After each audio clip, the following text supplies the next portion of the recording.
সুপ্রিয় দর্শক, আসসালামু আলাইকুম। আপনাদের সবাইকে স্বাগত জানাচ্ছি এখনকার আলোচনায়। আপনাদের সঙ্গে আছি আমি সিরাজুল ইসলাম। দর্শক, বাংলাদেশে কি সত্যিই হামাসের নেটওয়ার্ক গড়ে উঠছে, নাকি এটি শুধুই ইসরায়েলের নিরাপত্তা মূল্যায়ন? সম্প্রতি ভারতে নিযুক্ত ইসরায়েলের রাষ্ট্রদূত রিউভেন আজার এমন একটি মন্তব্য করেছেন। তিনি বলেছেন, বাংলাদেশ এবং পাকিস্তানে হামাস সংশ্লিষ্ট কার্যক্রম বাড়ছে।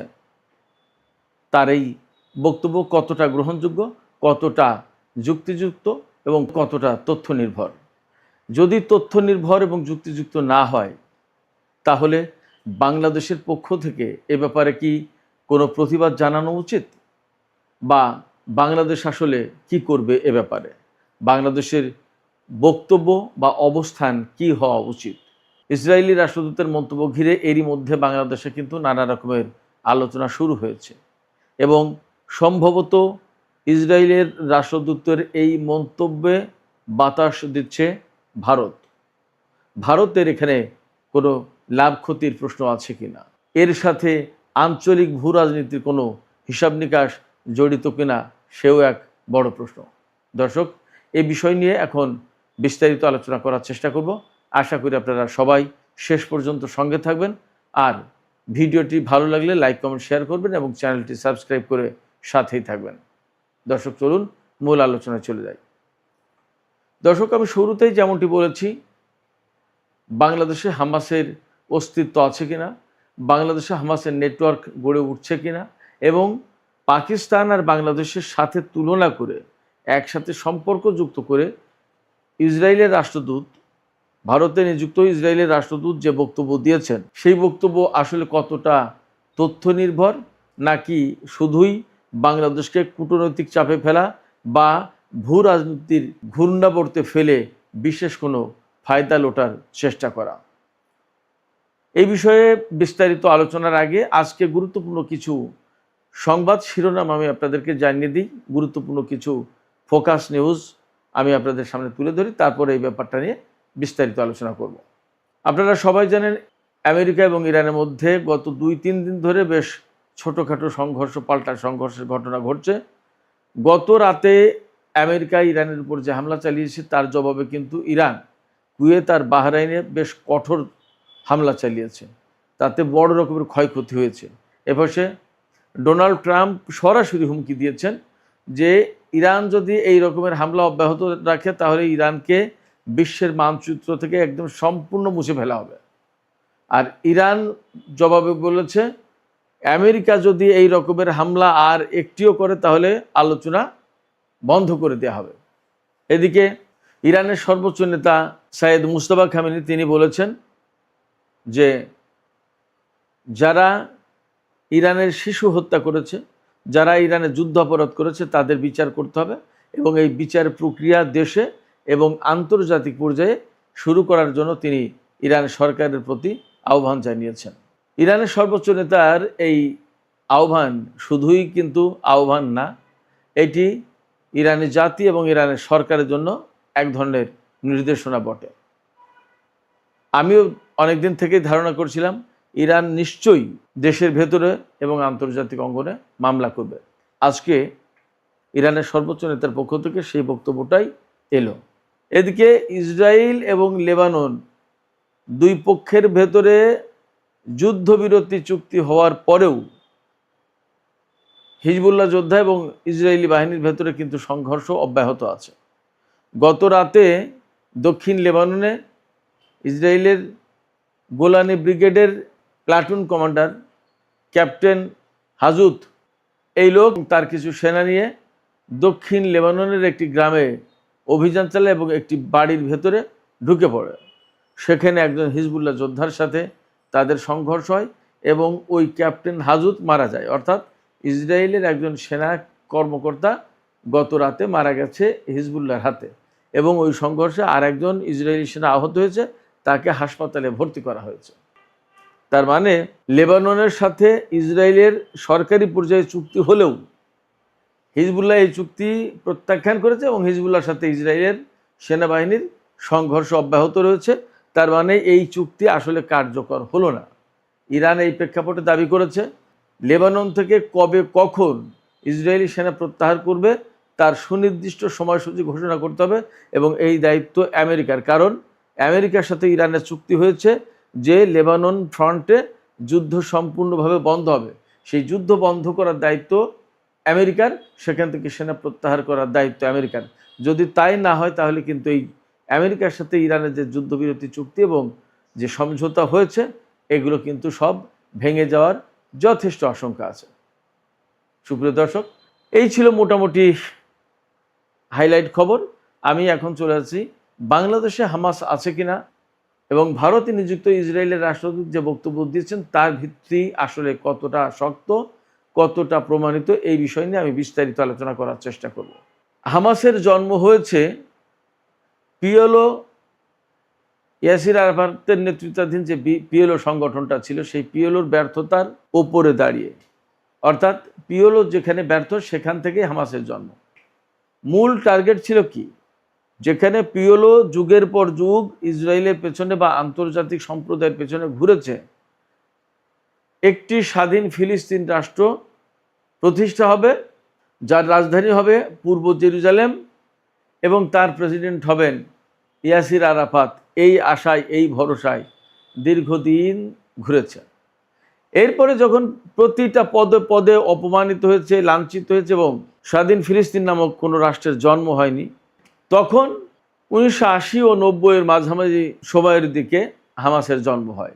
এর প্রতিষ্ঠাতা ছিলেন শেখ ইয়াসিন এবং এই সংগঠনটি গড়ে ওঠার পেছনে সবচেয়ে বড় লক্ষ্য যেটি ছিল সেটি হচ্ছে যে ফিলিস্তিনি ভূখণ্ডকে সম্পূর্ণভাবে ইসরায়েলি কবল থেকে মুক্ত করা এবং স্বাধীন সার্বভৌম ফিলিস্তিনি রাষ্ট্র গঠন করা। কখনো কখনো ফিলিস্তিনের এই সংগঠনটির কোনো নেতা দেশের বাইরে থেকে, যেমন সিরিয়া বা তুরস্ক বা কাতার, বিভিন্ন জায়গায় থেকে কর্মকাণ্ড পরিচালনা করেছে।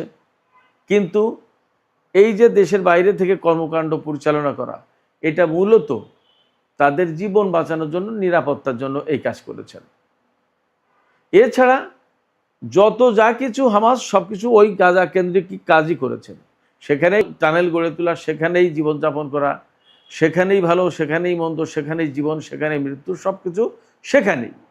এবং এই সংগঠনটি গাজায় কতটা শক্তিশালী অবস্থান তৈরি করেছিল তা আমরা সাম্প্রতিক বছরগুলোতে দেখেছি। বিশেষ করে 2023 সালের 7ই অক্টোবর যখন এই সংগঠনটি ইসরায়েলের ভেতরে অভিযান চালায়, তখন থেকে আমরা দেখতে পেয়েছি তাদের পাতাল নেটওয়ার্ক, সুড়ঙ্গ নেটওয়ার্ক, তাদের সামরিক শক্তি এবং তাদের গোয়েন্দা কার্যক্রম এবং ইসরায়েলকে মোকাবেলার বা ইসরায়েলের ভেতরে ঢুকে বড় ধরনের সামরিক অভিযান চালানোর মতো সক্ষমতা তারা দেখিয়েছে, আমরা সেটা দেখেছি।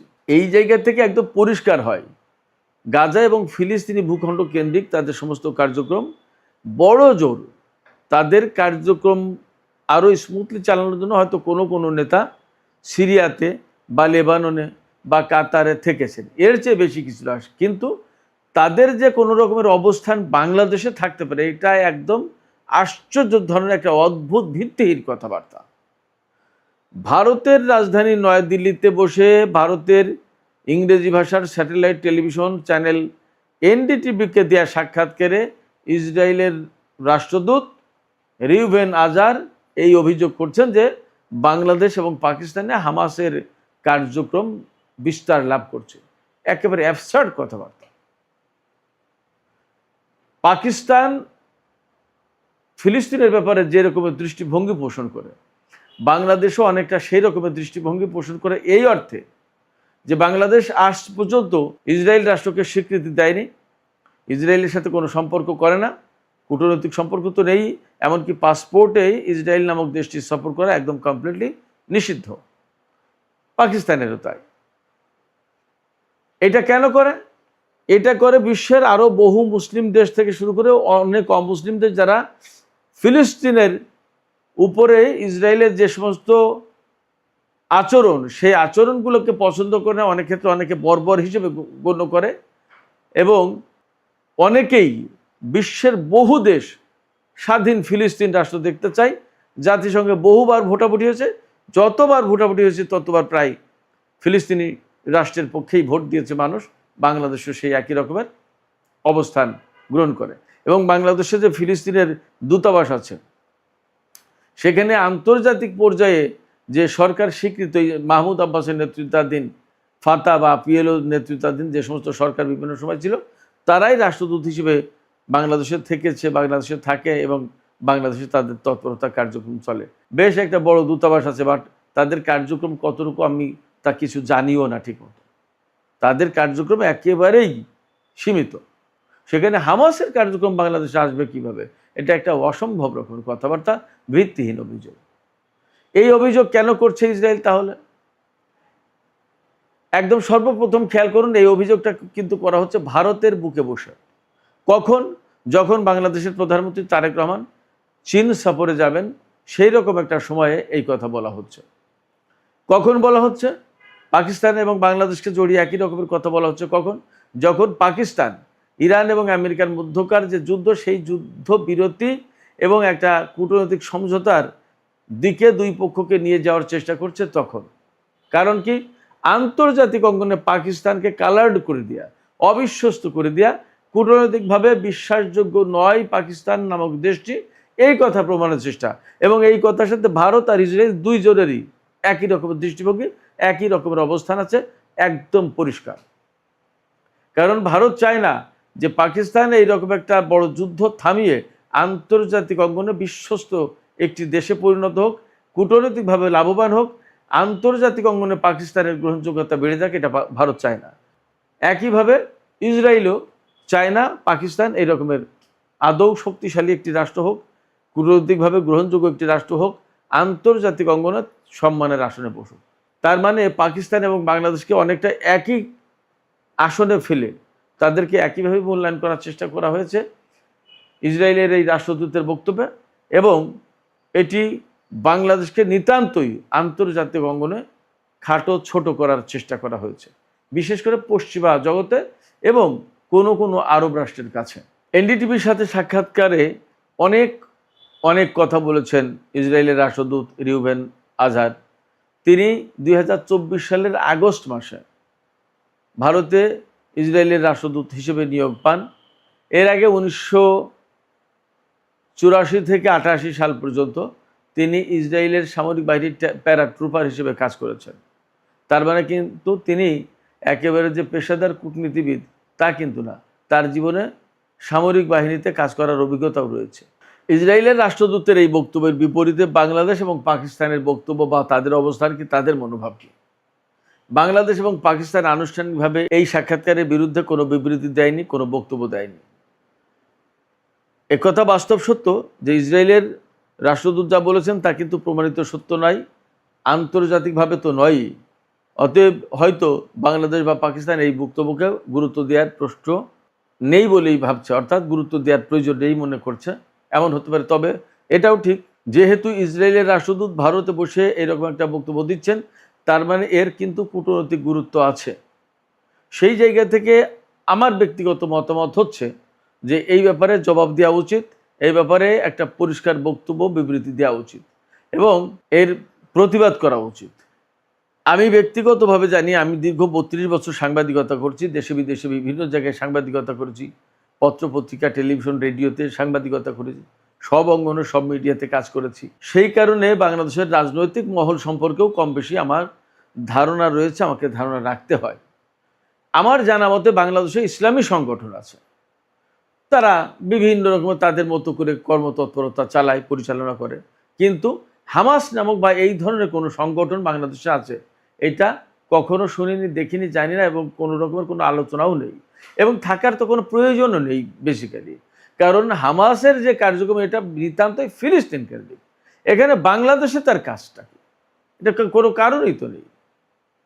সেক্ষেত্রে এই বক্তব্য নিতান্তই ভিত্তিহীন, এর একটা শক্ত প্রতিবাদ হওয়া উচিত বলে আমি মনে করি। বাংলাদেশ ইসলামী সংগঠনগুলো যারা কাজ করে তাদেরকে এরকম কোনো ব্র্যান্ডেড করা হচ্ছে কিনা সেটাও ভাববার বিষয়, সেটাও তারা ভেবে দেখতে পারে। পাশাপাশি আমি বলবো যে এই রকমের অযাচিত বক্তব্য দেওয়া থেকে ইসরায়েল এবং ভারত তাদের সবারই বিরত থাকা উচিত।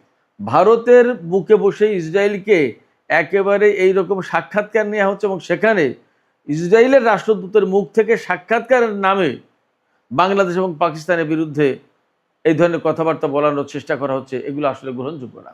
এগুলো খুবই দুঃখজনক এবং ভারতকে বুঝতেই হবে যে বাংলাদেশ তার প্রতিবেশী রাষ্ট্র।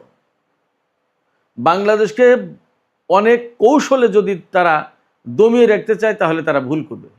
বারবার যুগে যুগে এই ধরনের ভুলে করেছে, এখনও তারা করছে, কিন্তু এই ভুল থেকে তাদের বেরিয়ে আসা উচিত। তা না হলে তাদের ক্ষতি কিন্তু যথেষ্টই হবে। কারণ প্রতিবেশীর সাথে দ্বন্দ্ব করে আপনি প্রতিবেশীকে মানসিক নির্যাতনে রাখবেন আর আপনি সুস্থ থাকবেন, এটা ভাবার কোনো কারণেই আপনাকেও এক ধরনের মানসিক নির্যাতনে থাকতে হবে। এটা স্বাভাবিক ব্যাপার। কারণ কোনো ব্যক্তি ঝগড়া করলে, যে ব্যক্তির সাথে ঝগড়া করলো তার যেমন মানসিক চাপ বাড়ে, যে ব্যক্তি ঝগড়া করলো তারও তো মানসিক চাপ বাড়ে। সুখ তো এখানে থাকার কোনো কারণ নেই। অতএব ভারতকে আসলে আমি উদাত্ত আহ্বান জানাবো যে এই ধরনের তৎপরতা বাদ দিয়ে সৎ প্রতিবেশী সুলভ আচরণের দিকে ফিরে আসা উচিত। দুই প্রতিবেশীর ভেতরে যদি কোথাও কোনো জায়গায় টানাপোড়েন থাকে, সংকট থাকে, সমস্যা থাকে, সেগুলো পারস্পরিক আলোচনার ভেতর দিয়ে সমাধান করা উচিত। এর জন্য ইসরায়েলকে টেনে আনা, এর জন্য ইসরায়েলকে ডেকে আনা, এগুলো খুবই দুঃখজনক ব্যাপার। আমরা সাম্প্রতিক সময়ে দেখতেই পাচ্ছি ভারত ইসরায়েলের সাথে অতিমাত্রায় অতি উৎসাহিত হয়ে অনেক বেশি সম্পর্ক করছে। এই সম্পর্ক সংযুক্ত আরব আমিরাতের সাথে বাড়িয়েছে, সেখানে ক্ষেপণাস্ত্র চালান পাঠানোর চেষ্টা করছে এবং সেটা মধ্যপ্রাচ্যের গুরুত্বপূর্ণ একটি মুসলিম দেশ, মূলত ইরানের বিপক্ষেই এই তৎপরতা, এটা পরিষ্কার। পাকিস্তানের সাথে তাদের যে পারস্পরিক টানাপোড়েন, যে সংকট, এই জায়গা থেকে তাদের একটা বিষয় আছে, সেই কারণে ইসরায়েলের সাথে তারা সম্পর্ক বিশেষভাবে উন্নত করতে চায়। ইসরায়েলের মাধ্যমে পশ্চিমা অঙ্গনকে আসলে ভারত ম্যানেজ করতে চায়, বসে রাখতে চায়। সোমালিল্যান্ডকে কেন্দ্র করে ইসরায়েলের যে তৎপরতা, সেই তৎপরতায় ভারত জড়িত। লোহিত সাগর, বাবাল বান্দে প্রণালী এবং ইয়েমেনের সকোত্রা দ্বীপে সংযুক্ত আরব আমিরাত, ইসরায়েল এবং আমেরিকার যে স্বার্থ, যে তৎপরতা, সেই স্বার্থ, সেই তৎপরতায় ভারত নিজেকে কেন্দ্রীভূত করে ফেলেছে। আমরা পরিষ্কারভাবে দেখতে পাচ্ছি একেবারেই সরাসরি মুসলিম স্বার্থ বিরোধী অবস্থান নিচ্ছে ভারত, এবং এটা নিতান্তই সাম্প্রদায়িক চিন্তা চেতনা থাকে, যার কারণে বাংলাদেশের উপর এখন চাপ সৃষ্টি করার চেষ্টা করা হচ্ছে। এবং আরও কতগুলো কারণ আছে। বাংলাদেশের যে পতিত সরকার, সেই সরকারকে তারা আশ্রয় প্রশ্রয় দিয়ে এখন তারা বাংলাদেশকে রাজনৈতিকভাবে চাপে ফেলার চেষ্টা করছে। ভিন্ন মাত্রার ভূ রাজনৈতিক কৌশল তারা গ্রহণ করেছে, যেটা অত্যন্ত দুঃখজনক এবং বেদনাদায়ক। এই যে পতিত সরকারকে আশ্রয় প্রশ্রয় দেওয়া, এবং এর জন্য তারা এখন বর্তমানে বাংলাদেশের যে নির্বাচিত সরকার, সেই সরকারকে চাপে ফেলার চেষ্টা করছে এবং আন্তর্জাতিক অঙ্গনে বিভিন্ন ছালে ছুতায় প্রশ্নবিদ্ধ করছে এই সরকারের ভাবমর্যাদাকে, চেষ্টা করছে তারা। এগুলো থেকে ভারতকে বেরিয়ে আসা দরকার। সুপ্রিয় দর্শক, আজকের আলোচনা এখানেই শেষ করতে চাই। যাবার আগে আমি আপনাদের কাছে মন্তব্য জানতে চাই, আপনারা আসলে কিভাবে দেখছেন ইসরায়েলের এই রাষ্ট্রদূতের বক্তব্যকে? ভারতে বসে ইসরায়েলের রাষ্ট্রদূত যে বক্তব্য দিয়েছেন, এই বক্তব্য কি আদৌ বাংলাদেশের জন্য গ্রহণযোগ্য এবং বাংলাদেশের জন্য যায়? আদৌ কি যুক্তিযুক্ত হতে পারে? আপনাদের মতামত জানিয়ে কমেন্টে লিখতে পারেন। আর ভিডিও ভালো লাগলে লাইক, কমেন্ট, শেয়ার করবেন এবং চ্যানেলটি সাবস্ক্রাইব করে সাথেই থাকবেন। দর্শক, এখনকার মতো আলোচনা এখানেই শেষ করতে চাই।